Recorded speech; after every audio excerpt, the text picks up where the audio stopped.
Okay, so it's Thursday, January 23rd. It's day 2 of the notes, even though who knows what day it is since we did day 1 of the notes.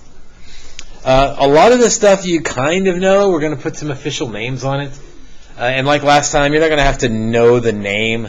It's not going to have a matching section on the test where we list all the theorems and then the names of the theorems. No, you have to understand what's going on and be able to use what's going on. So don't get caught up in, is that the fundamental theorem of algebra or is that the corollary to the fundamental? As long as you understand what's on the right-hand side, you'll be fine. Fundamental theorem of algebra. Every polynomial equation with degree greater than 0 has at least one root in the set of complex numbers. This is going to make more sense when we do the corollary because we've already talked about the corollary. So let's jump to the corollary. A polynomial equation of the form p of x equals 0 of degree n with complex coefficients. We don't really like complex coefficients. We're usually going to use real coefficients, but this is the most general set or general way to state this thing. So if it's degree n, it has exactly n roots in the set of complex numbers, including repeated roots. We've said this before, right? On that last test, like if you were solving an x cubed, you knew there had to be 3 roots. And we had talked about how we have to be careful because sometimes they're repeated, so how do you count those? So that's the corollary to the fundamental theorem of algebra. So we've kind of already used this, so that's good news. What is new is the complex conjugate theorem. And again, you don't have to remember or memorize the words. You don't have to know the name of it. You definitely have to understand what it's saying. Suppose a and b are real numbers with b not equal to 0. If a plus bi is a 0, okay, a plus bi, but b is not 0, so this could be like 3 plus 5i, is a 0 of a polynomial function with real coefficients, which is good. We don't like coefficients to have i's in them. Then, here's our conclusion. A minus bi is also a 0 of the function. So that would mean 3 minus 5i is also a 0 or a root.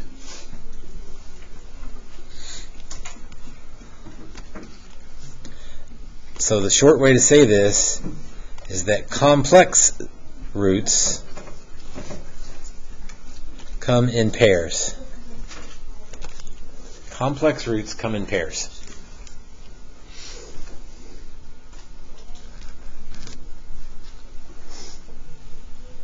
An easier way to say it is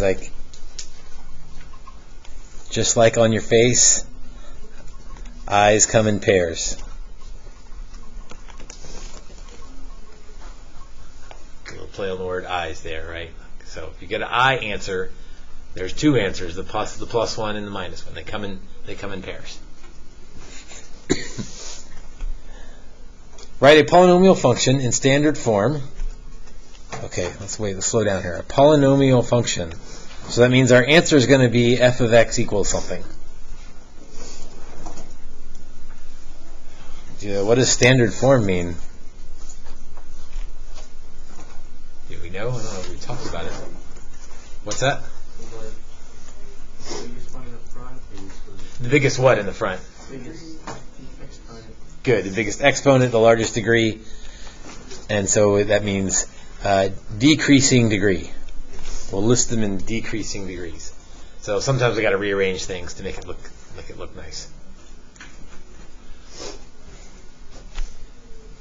Of least degree with integral coefficients, so no fractions. Okay, we haven't even gotten to the heart of the problem yet. So we want to write a function, f of x equals decreasing degree, no fractions, that has the zeros 5 and 3i. Okay, well, if 3i is a root,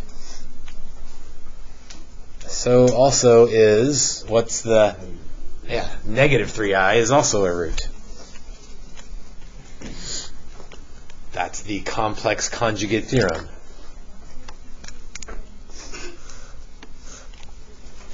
Again, you're not going to have to like justify or anything like that, but you'll have to know how to use it.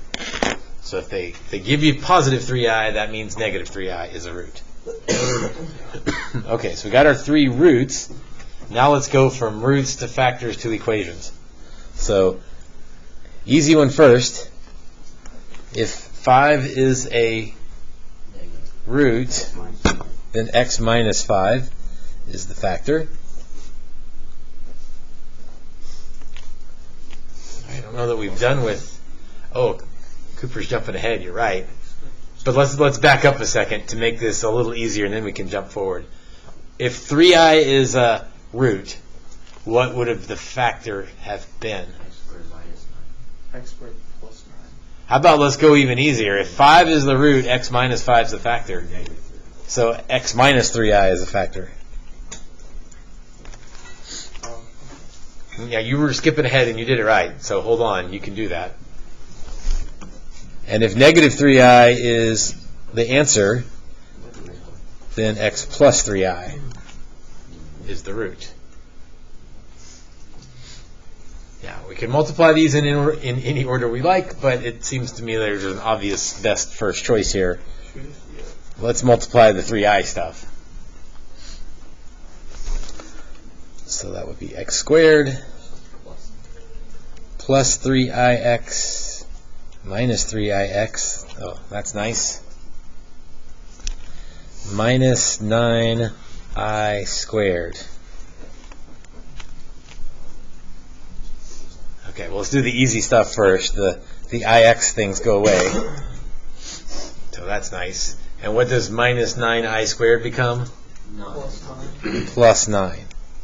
Which is what Cooper said 3 minutes ago. As soon as the 3i showed up, he knew x squared plus 9 was going to be the factor that led to that. So you don't have to show this, but if you can't remember, like, oh, wait a minute, is it positive or negative, then it's okay to take, once you get going, 30 extra seconds to make sure you get this right. Not done yet, because we still need to multiply by x minus 5 to get a standard form. I guess we could say we have a polynomial function right now, but it's not in standard form yet. So let's see, x cubed. I'm going to do this what feels out of order, but to put it in order. Minus 5x squared plus 9x minus 45. By out of order, meaning if I distributed how I normally do, it would have been out of order and I would have had to rearrange things.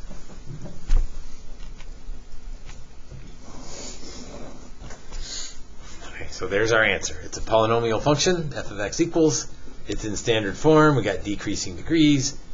And the answers are positive 5 and then plus or minus 3i.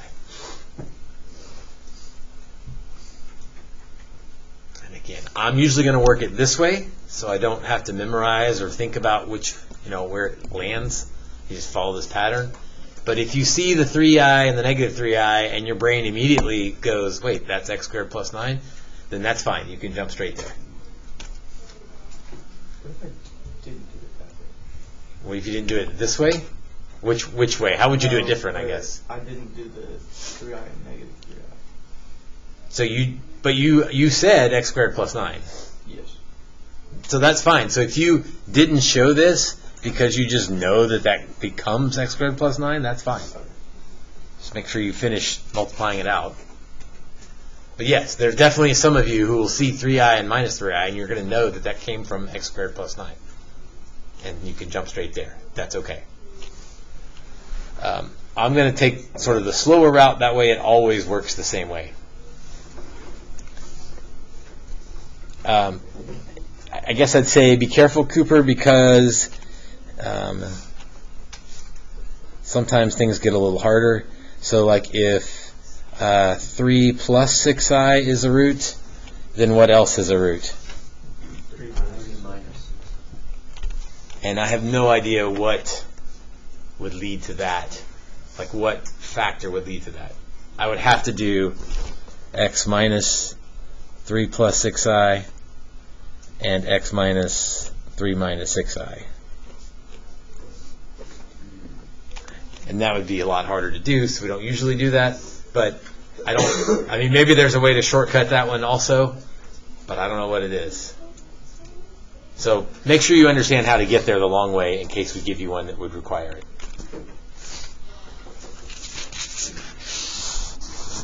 Irrational root theorem. The good news is it's kind of the same thing as the complex root theorem. Irrational roots come in conjugate pairs. I almost want to say also come in conjugate pairs. So irrationals and complex come in pairs. In other words, if a plus b root c is a root, then a minus b root c is also a root. So again, they come in pairs. So we like to give you one and make you figure out what the other one is.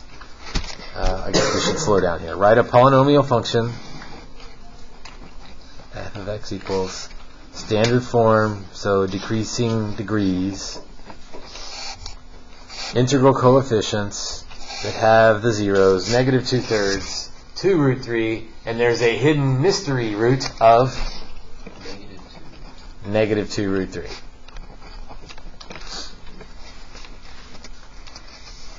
Oh, this one's a little bit trickier maybe. Do you remember what factor would have led us to negative 2/3? Oh, 3x. 3x plus 2. I guess you could say x plus 2/3, but you're going to run into a problem with integer coefficients if you do that. Okay, here's another one where, can you jump straight to the end on that? Maybe, maybe not. Probably not the first time anyway. Squared minus what? X squared is that right? 2. I don't know. Let's see. So let's do x minus 2 root 3 and x plus 2 root 3. Okay. And that does become x squared. I'm not going to write it all out this time because I can tell already that the outside and inside of FOIL are going to cancel each other out, so I don't have to write that out. And then 2 root 3 times 2 root 3 is 4 times 3 is 12. So yeah, some of you guys are saying x squared minus 12 already. With a 3x plus 2 up front. So I need to multiply that out and put it in the right order, which means let's do it this way. So 3x cubed plus 2x squared, and then minus 36x minus 24. Right, the order you multiplied doesn't matter, but the order your final answer does matter. So if you can think a step ahead, you can maybe save yourself a step. F of x equals, to make it look fancy and official. And so there's a polynomial function, standard form, with those 3 roots.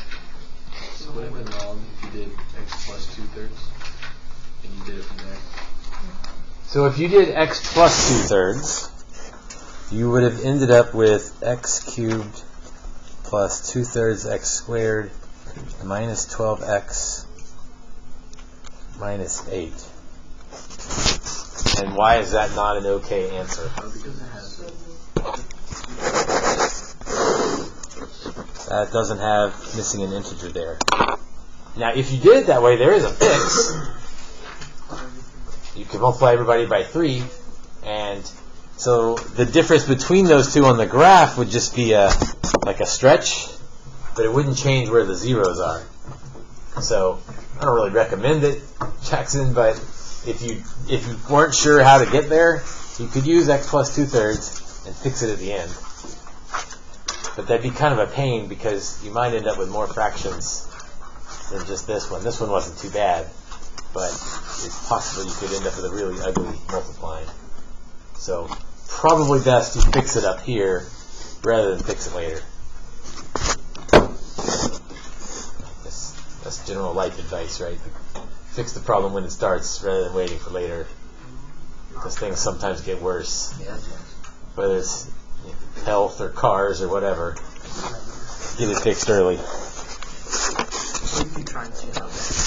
Right, just it doesn't hurt that bad. Let's go to the doctor later. Okay, the assignment is worksheet, that next worksheet, 5-7, 5-8, but only 9 through 12. Only 9 through 12. What is a molt? That's a good question. So let's do a few together since we don't know what a molt is.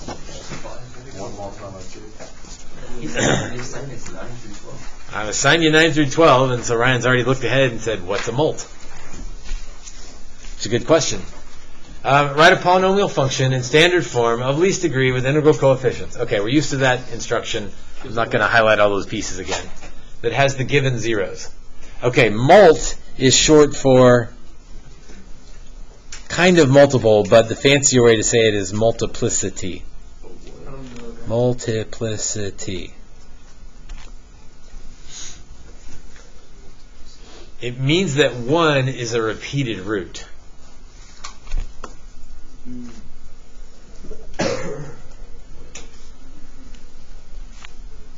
And it's repeated twice. So you have 6 roots then? So 1 is a double root. 0 is a double root. So how many total roots do we have? 4. 4. 1 is a double root. 0 is a double root. What about 2? Oh, multiplicity 2. Meaning that's telling you how many times It repeats twice. it repeats twice. Okay. So that means we have, let's write them out like we were just solving for them. X equals 1, X equals 1, X equals 0, and X equals 0. Okay, so that's what multiplicity means. How many answers are there? I guess you could say multiplicity 1, but we never say that. We only use it if there's multiple roots. So what would the factor be if x equals 1 is the root? X minus 1, and we need it twice because we want 2 of those. And then what's the factor if x equals 0 is the root? Yeah, just x. But then we'd have 2 of them, right? Correct, we would have 2 of them. So I need to multiply all those out. Clearly I'm going to get an x to the 4th. The order you multiply them out is up to you. I think x minus 1 times x minus 1 is the best way to go, because then I'll just multiply by x squared. So x squared minus 2x plus 1.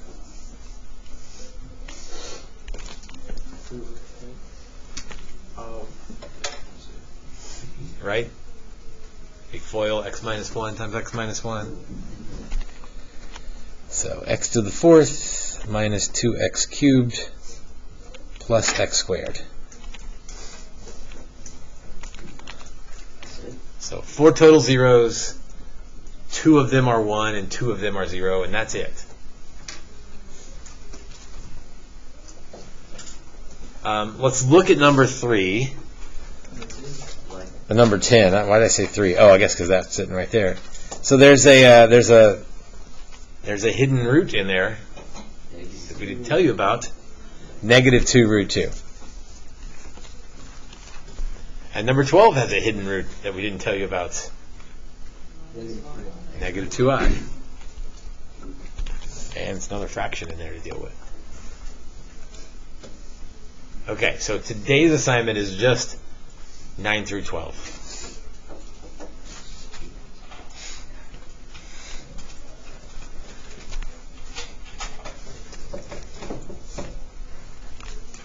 And while we're right there, let's go ahead and label this for my own benefit here.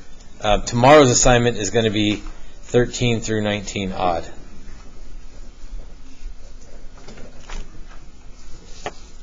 And we will use the calculator tomorrow, so you're welcome to borrow mine. If you got your own, charge it, bring it, whatever.